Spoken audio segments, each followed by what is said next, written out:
Hey, everybody. Welcome back to another Horse Geeks podcast. I'm Kirsten Nelsen, professional horse trainer, and with me is Deb Romero, certified Alexander Technique instructor.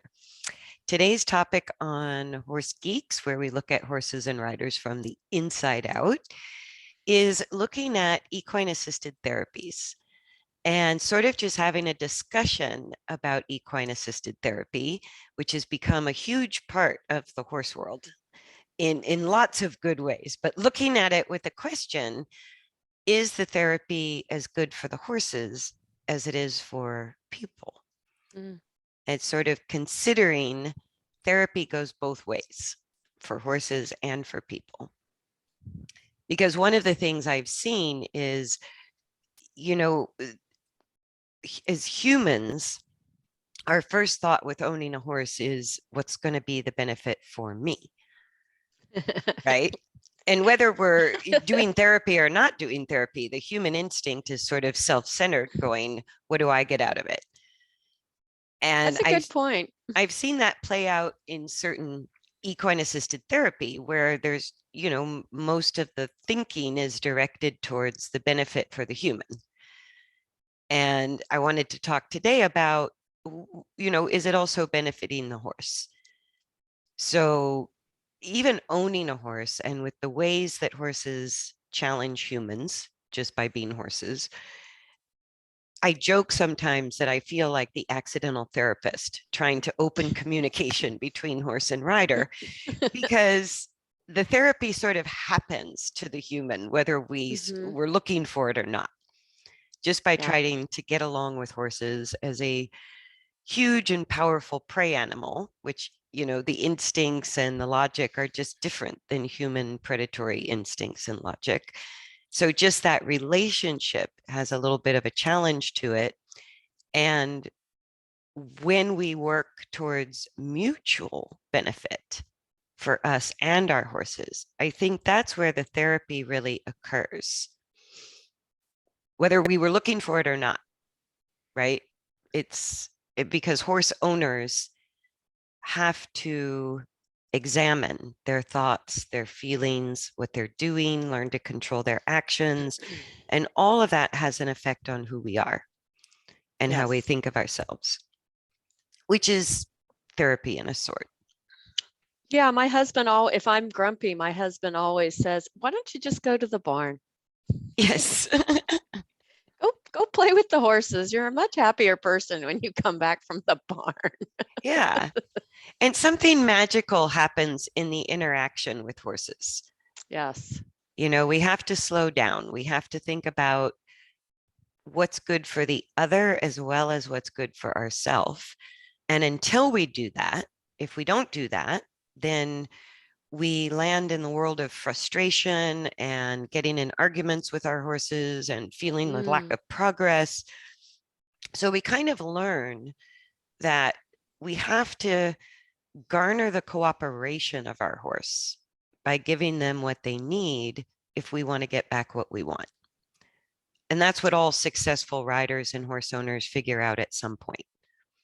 Maybe, not put in those exact words, but that kind of encapsulates what we have to end up doing to be successful with our horses.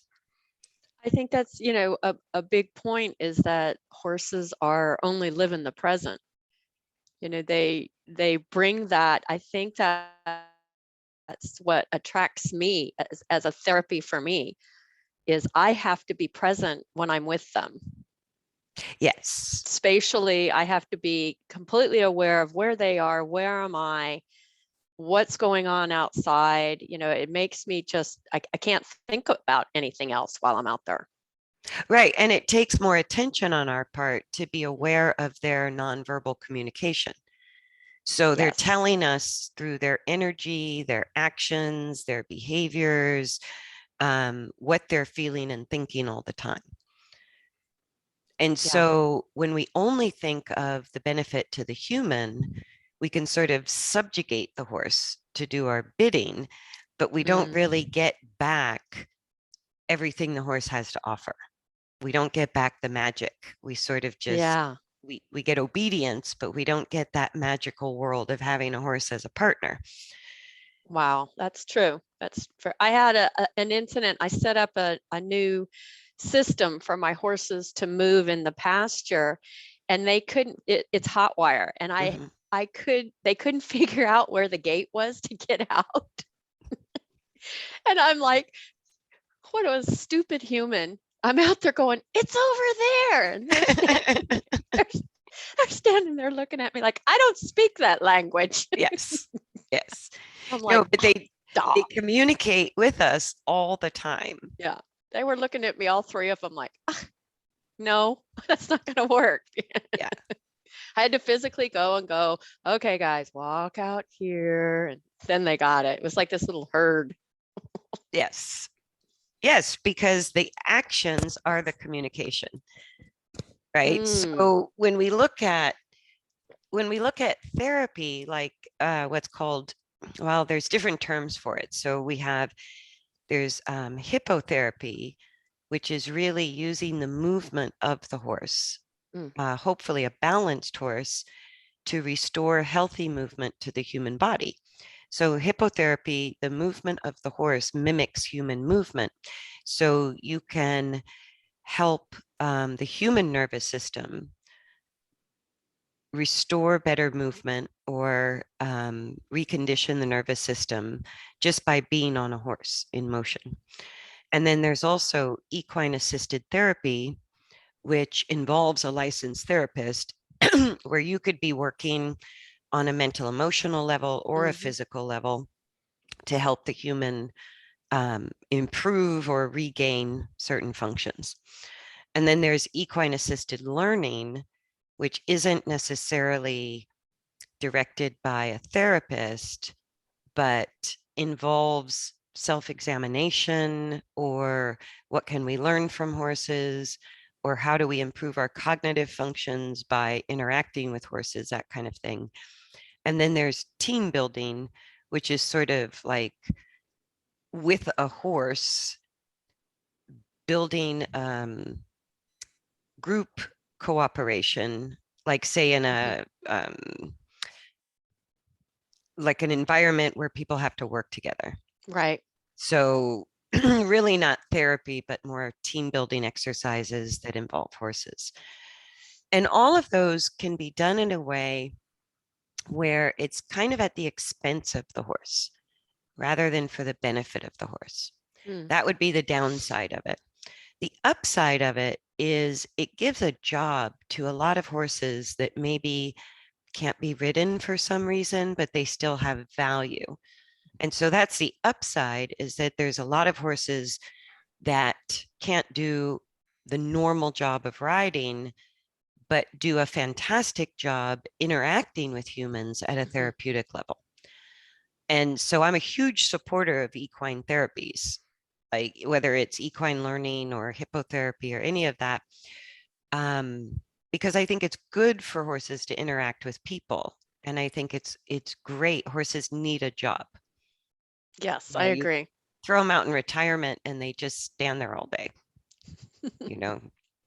But to have a job, I think really helps horses stay healthier and, mentally happier.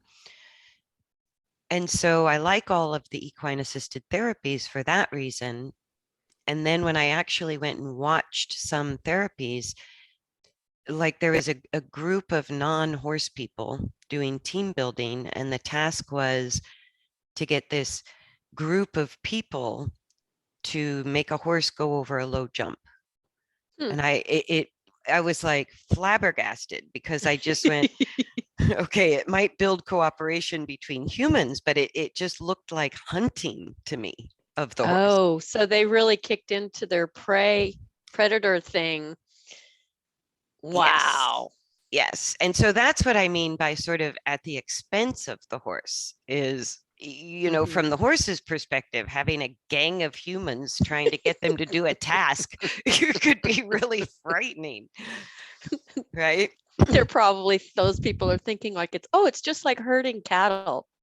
Well, and it is like herding cattle. right? So, and of course, it depends on how you do it. And the point of it is to learn from it.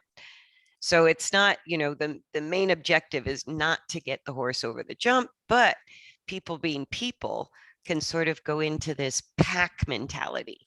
Right. And I go, I don't think that's very good for horses. I don't think they're going to enjoy that too much. Yeah.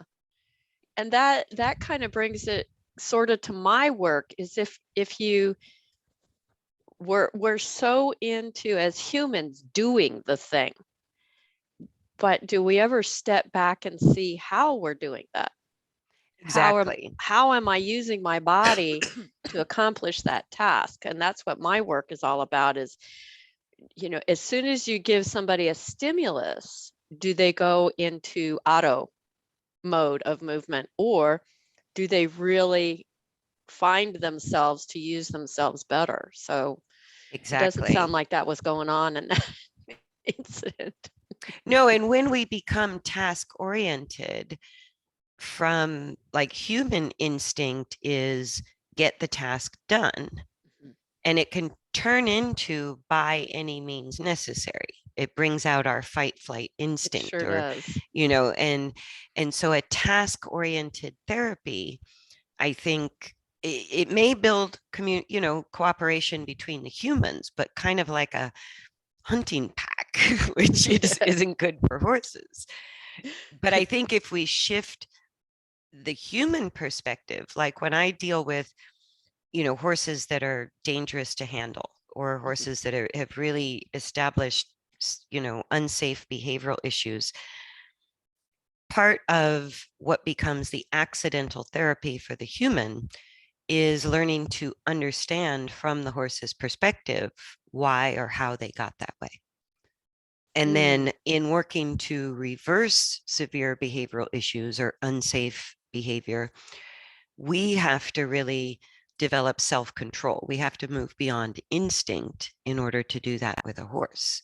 Yes. And that just has a therapeutic side effect of, learning better self-control, dealing with our own emotions, our own Yeah. emotional state, dealing with our mental focus, learning how we move our bodies can be more important than getting the task done from the horse's That's perspective. that's a nail on the head with my work, is the how. Mm-hmm. Yeah. And I think, like you said, that is much more important to the horse than what the human thinks it is. Yes. Yes, because when we become task oriented, it's like we just overlook how the horse is feeling, or what the horse is thinking, or the details of how is the horse moving? Are they moving in balance, or are they moving in a pattern of compensation? And if we go back to hippotherapy, where the purpose is to have good movement in the horse, facilitate a change of movement in the rider's nervous system, I go, that's tricky, because for a horse to make, it's a dynamic relationship between a rider who is weight and mass on a horse who's having to balance that weight and mass in motion. So training a horse to move in balance requires a rider who knows what they're doing, and then the horse could carry it and offer something good to a rider. But if the horse isn't being trained to move in balance, they're going to carry their own patterns of imbalance, which are then transmitted up to the rider. Right. So that if we're using horses for therapy, I think what I see a lot in people's attitude is, oh, because the work isn't hard, or the work is just on the ground, or it's a very light rider with 2 or 3 people holding the rider up there, that we don't need to do any training for the horse in between. And that's sort of what I wanted to talk about today in posing the question: is the therapy as good for the horse as it is for the rider? It's kind of like, I think we've talked about this before, but athletes don't train, they cross train, so they're always doing something supportive outside of the event Right. to Once you're doing support the their event, sport. once you're doing an event, whether it's a human athlete or a horse athlete, once you're in the event or the competition or the job or what have you, you're taxing what you train to do. Right. You're taxing the athletic ability. You're taxing the balance. You're taxing the mental focus. You're taxing the emotional fortitude. So that's what happens during the job. And so if we use horses for therapy, there's got to be somebody who is helping the horse develop the skills and the capacity to do that job.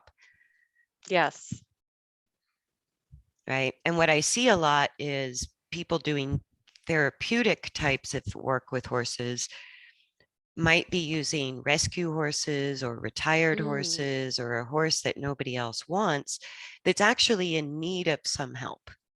Aha. In need of some help. But also at the same time thinking, well, the job is so easy. I don't really need to spend time training the horse. They just have to do this simple thing for X number of minutes, so many times a week. But that can have a cumulative negative effect on the horse. Yes. Right. And I think horses want to work with us. I think there's huge benefit in for the horse working with people. And I think they love it. But we just have to remember that this relationship, whether it's an easy job or high level performance, really needs to be as good for the horse as it is for the human. Yes. Yeah. Otherwise, what are we doing? We're just using horses like slaves, right? To do our bidding or like a tool. And I go, that happens all the time. Yeah.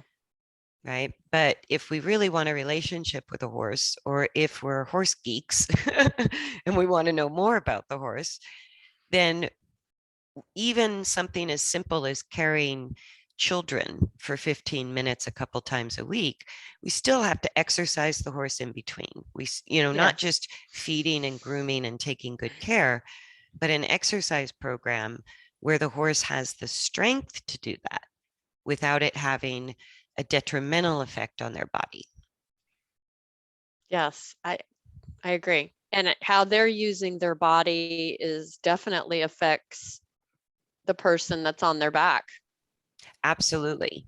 And there's several therapy programs where I go in and work as a trainer with the therapist doing the work to help them recognize what's going on with their horses and how to support their horses so that the horses, number one, enjoy the job more, and number two, can actually do it for longer.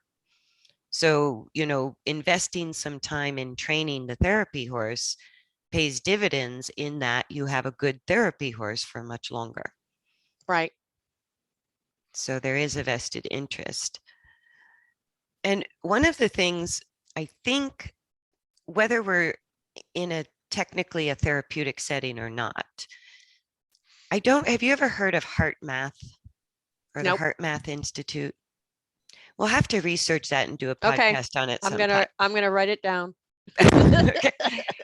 But the Heart Math Institute has been doing research on basically the function of the heart, the human heart. So what's interesting about horses is horses have a heart that's, I don't know precisely, but it's like 10 times the size of the human heart.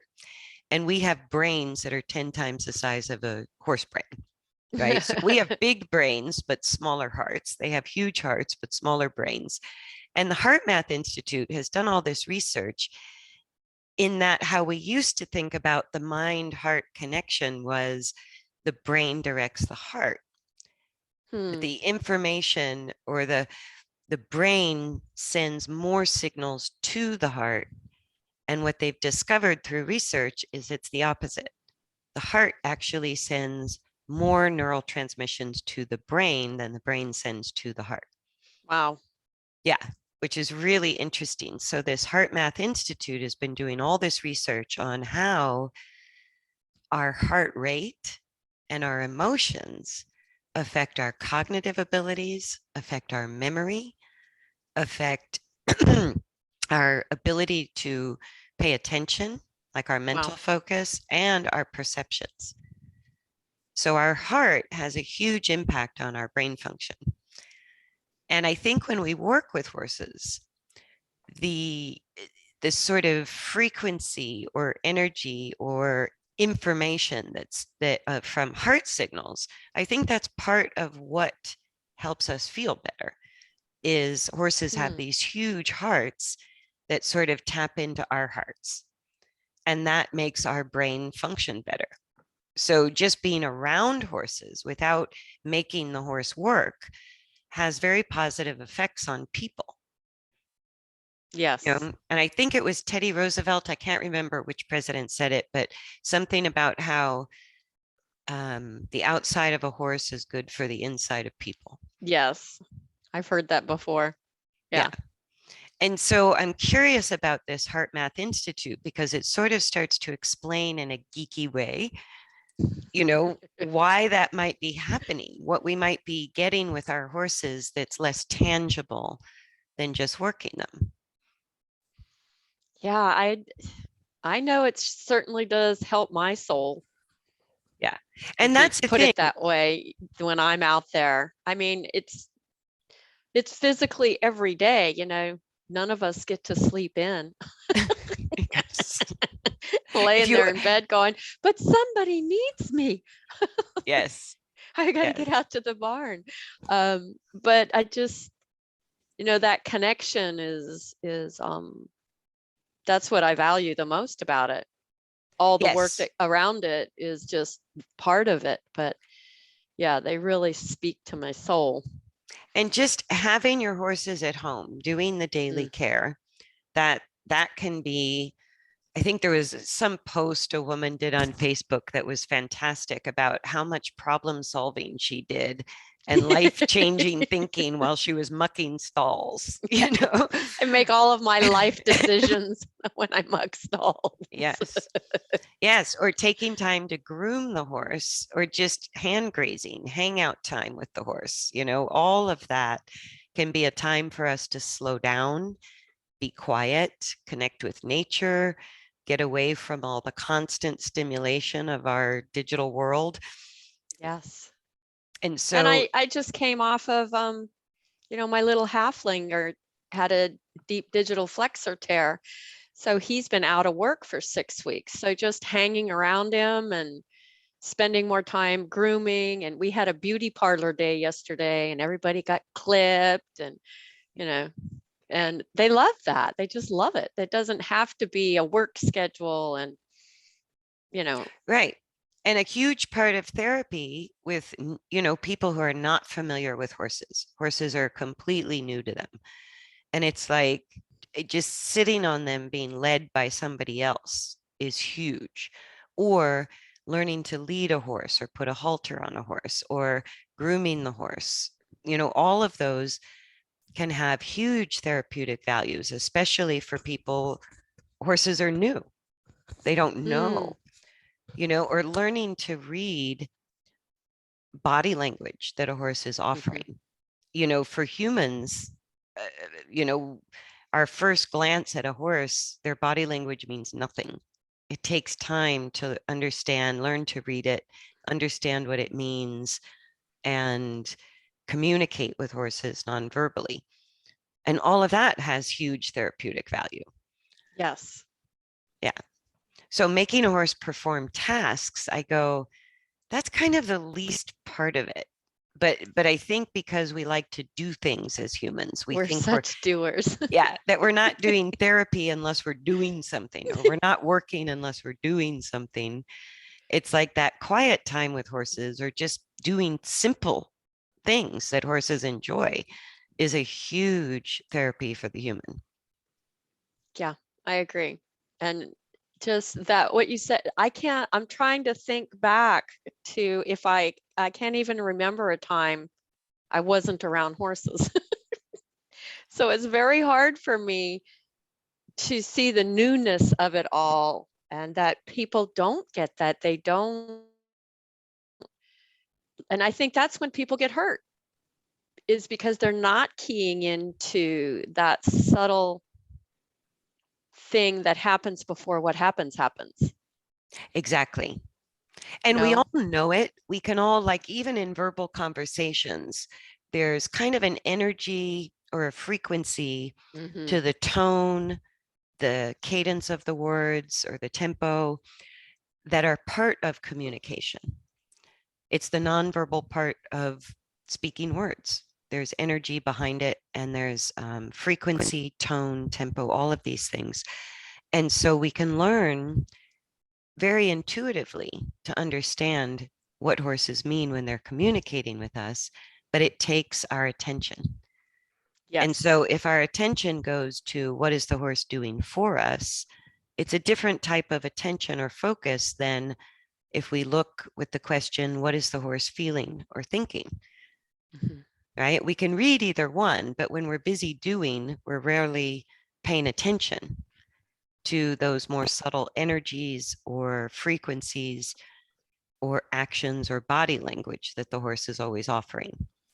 And to me, that's where the therapeutic value is, because when we shift our attention there, we have to go more internal ourselves. Yes. Right? So we look at ourselves. We examine sometimes what we're feeling or thinking. And that to me is where the therapy lives, or the benefit lives. Right. Is in those quieter actions, less doing, more observing, is where we come to understand the other, being our horse, but our horse helps us understand us. Because if we allow it, it's kind of like, because I've seen that where, I don't know, maybe you have a word for it. It's like a barrier that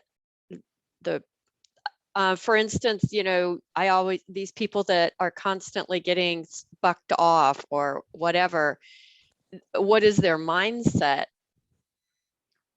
What are they thinking before that happens?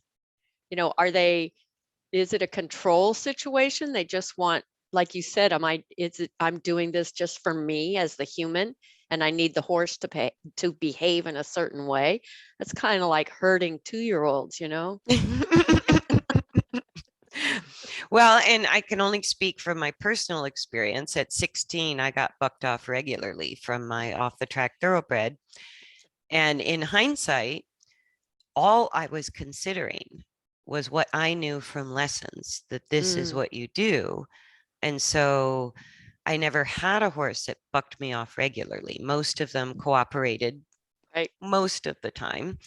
And so I never considered what the horse was thinking or feeling. It was never a thought that even crossed my mind. So in my mind, like, not even doing groundwork ever occurred to me. I had never learned how to lunge a horse or do anything other than lead and get on and ride. And boy, did I think I was hot stuff, because I had had lessons for years. I could ride and jump and do all these things. But as soon as I had trouble, I had no adaptability. I didn't know to do anything different. I didn't even know to think different. I just thought my human instinct at that age was try harder to get what I want. All right. And I got much better at falling off. I could land on my feet. It's like, I don't want to learn that. Those were my only options, was stay on better or land better. But it never occurred to me to change anything I was doing. And that to me is, 16-year-old brain working on instinct and what I had been told to do. So as an instructor, I find even with adults that when somebody's there to learn about horses, I have to point out, this is a part of what we can learn: body language, energy, communication. What is our horse feeling and thinking? Look deeper at what's driving the behavior. Why is my horse bucking me off all the time? Is it enthusiasm? Is it a lack of warm up? Is it because he's scared? What's going on here? Or it could be a physical imbalance. Just like in people, I think fear comes up in people because they're not in balance. That instability. Yeah. Yes. And I know in hindsight, my horse was just ill prepared. Like, I just thought every horse could jump. So we had a cross country course, and they were low jumps, they weren't huge, but I would go do my walk, trot, canter, warm up, and then just go start jumping. And it was the first jump of every ride. He never landed with his hind feet. He just took off bucking, and off I went. And that was our repeated ride. Like, I can't tell you how many times. And if I went off, he waited for me. He could have easily run home. It was a big open field where he could have just bolted home, especially on the times I landed without the reins in my hand. And he would wait for me. He'd just stand there and wait. So I go, okay, it's not fear. So what is it? And it absolutely, he didn't know how to jump, right? And so it could have been an imbalance, instability, not knowing, not being trained to do it, going over, like a minimum cross country jump is still a couple of feet and it's solid. So there's no option but to go over it if I'm pointing and shooting. That's true. Right. So he gave you his verbal answer. Yes. Very clearly. Very clear. And I still didn't hear it. Yeah. But no one had ever, it wasn't until I started seeing these horse whisperer types, these cowboys on the West Coast in California and up in Washington State, where they could see something that nobody had ever pointed out to me. They could see what the horse was thinking, and it had never occurred to me to even look at what my horse was thinking or feeling. So I think depending on how we're raised around horses, the focus is either, and this is like with therapeutic work with horses, I think it's particularly important to get people to look at what is the horse feeling or thinking? What is the horse communicating to us? And we have to point that out to people as part of learning about horses, rather than just, usually we have a set of rules, like never walk behind the horse, right? Flatten your hand when you give a treat or you're going to lose a finger. And all of that's true, but, or how to buckle the halter, or how to lead a horse, stay on the left side, how to mount a horse, stay on the left side, how to pull the rein to turn or kick to go, right? And all of those actions never bring the human mind towards how is the horse responding to what I'm doing. We just get mad when it's not autopilot or when it doesn't work. But long before my horse bucked me off, he told me he was nervous, he was anxious, he was worried, but I didn't even read the signs. Right. Completely over my head because nobody had even asked me to pay attention to it. I think that's a big chunk of the horse world. Yeah. And in therapeutic riding, it bothers me the most because we're there for therapy. Do you know what I mean? And I go, there's plenty of places in the horse world where the horse is sort of entirely for the benefit of the rider. That's what I thought when I was 16. I own my horse. He's here for me to go jumping. Right. Right. And that was just a way of thinking it's a natural way of humans thinking about horses. And in a therapy situation, that can be perpetuated, but it's like, don't we have enough of that in the horse world? Like, couldn't we find a job for a horse where we start to think about, is the therapy as good for the horse as it is for the rider? Yeah. Yeah. I did like some of it that I've participated in. At least it's slow movement for the most part. They're not engaging in jumping or upper level anything. So yes. That's the part I really like about it. This is only a question to kind of discuss because I'm involved with a lot of therapy barns, and they do an amazing job Yes. taking very good care of their horses, but they put a lot of effort, they put as much effort into preparing their horses for the job, doing Mm, work between the therapy sessions where they're training the horse's movement, or they're helping the horse feel safe and secure. They're helping the horse cope with these sort of what might be instinct triggers that they're going to encounter with non-horse people. good point. So they see from the horse's perspective what the horse needs to be able to do the job of therapy, and they address it. It's half of the work of the barn. That is So, so true. I think the preparation, it's not, we as humans just think we have to physically prepare, right, but and athletes, it's a total whole body thing. It's emotional, it's psychological, it's mental, all of that. And I think we forget about that with the horse. right. Well, Yeah. and even in human athletes, it's like Roger Bannister was the first one to break the 4-minute mile. And he wasn't even that great of a runner. He wasn't a top athlete, but he was either a neuroscientist or therapist. He worked in the field related to psychology and the brain functions. Mm, And he decided it was mental. wow. Yeah. And he ran the first mile in like 3 minutes and 58 or 59 seconds. It was pretty close. But then I think within 6 months, the next athlete broke the 4-minute mile. Hmm. But up until that time, for thousands of years, people thought it was impossible for any human to run a mile in under 4 minutes. Now we break it all the time, but it was a mental focus for Roger Bannister that he was the first one to break the 4-minute mile. Hmm.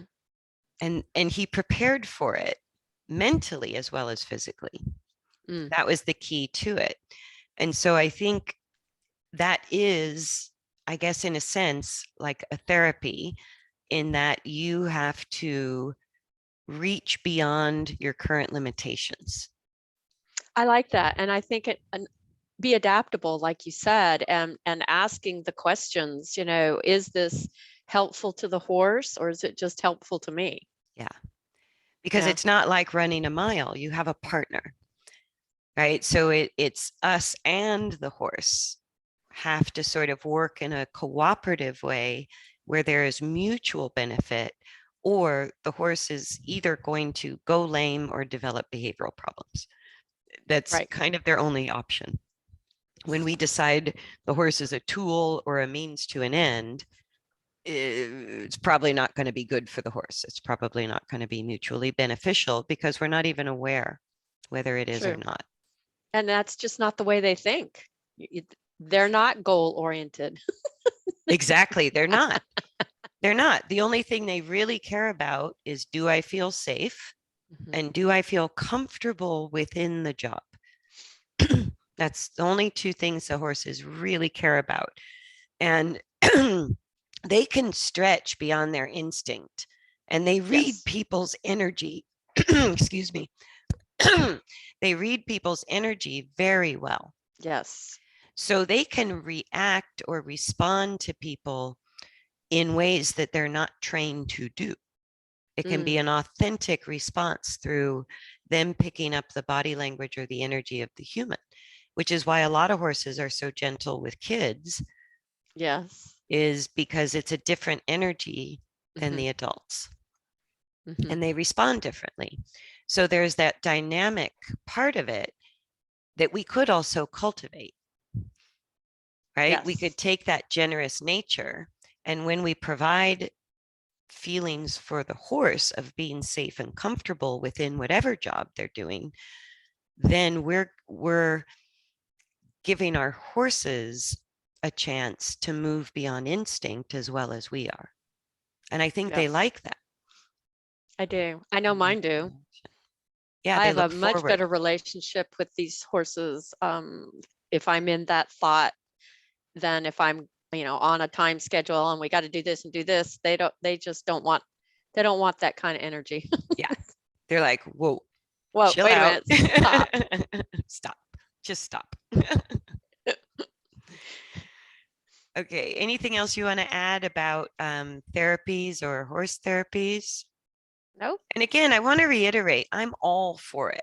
I love the whole part of the horse world where we're looking at horses as part of therapy for people. I think it is very powerful, even equine assisted learning. And it's very powerful. It's very beneficial to the horse if we also consider the horse as our therapeutic partner rather than the horse as a tool for therapy for I like people. that. Therapeutic partner. Mhm. Yes, and I'm sorry for the dinging. I forgot to turn my phone on airplane mode. Ding, ding. Ding. But I think we'll wrap it up there. And I would encourage more people to get involved in equine assisted therapy and to look at horses that can't be ridden anymore or have to be ridden lightly, and giving them a job. I think horses have huge value aside from being ridden. And that's the part that makes me really support people doing equine assisted therapies. And in that, to also consider what the horse needs from us in order to do that job, even though the work doesn't look hard physically, but to look at how the horse is doing mentally and emotionally. Yeah, I think every discipline should be looking at horses like that. It would be nice, but It'd I be think, nice. if we are, when somebody is a professional therapist, it's like, don't leave the horse out too. Mhm. It applies to all of us. Yes. Okay, so with that, we'll sign off. Thank you guys for joining us for another episode of Horse Geeks, and we hope you come back for the next episode. Please like, subscribe, share, comment. Love the comments, Yes. and we will see you next time. Thanks, Bye, everybody. everybody.